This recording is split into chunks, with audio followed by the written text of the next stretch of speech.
मे महिन्यामध्ये आपलं सर्वात महत्त्वाचं काम काय असतं तर ते म्हणजे मसाला बनवणं. आणि वर्षभरासाठी आपल्याला हा मसाला मी बनवून ठेवते. तर त्यासाठी मी वेगवेगळ्या प्रकारच्या म्हणजे 6 प्रकारच्या मिरच्या घेतलेल्या आहेत. तर सर्वात पहिले मी मिरच्यांचं प्रमाण कसं घेतलेलं आहे ते तुम्हाला सांगते. तर सर्वात पहिले आपण घेतलेली आहे ही पांडी मिरची, ही मी 1 किलो घेतलेली आहे. त्याच्यानंतर ही घेतलेली आहे आपण बेडकी, ही सुद्धा 1 किलो घेतलेली आहे.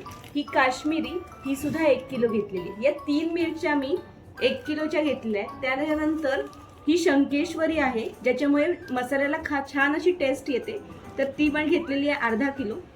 ही आहे पट्टी, तर ही सुद्धा अर्धा किलो घेतलेली आहे, ज्याच्यामुळे जाडसरपणा येतो रश्श्याला.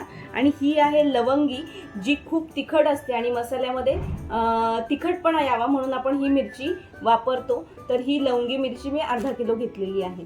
तर अशा प्रकारे मी 3 ज्या मिरच्या आहेत त्या 1-1 किलोच्या आणि बाकीच्या 3 ज्या आहेत त्या अर्धा किलोच्या, अशा टोटल 4.5 किलो मी मिरची घेतलेली आहे. आणि त्याच्यामध्ये जाणार आहे हे आपलं कोदन, म्हणजे बाकीचा मसाला जो आहे, खडे मसाले जे आहेत ते जाणार आहेत, ते जवळजवळ 2 किलो, म्हणजे 4.5 आणि हे 2 किलो, जवळजवळ 6.5 किलोचा मसाला आपला तयार होणार आहे.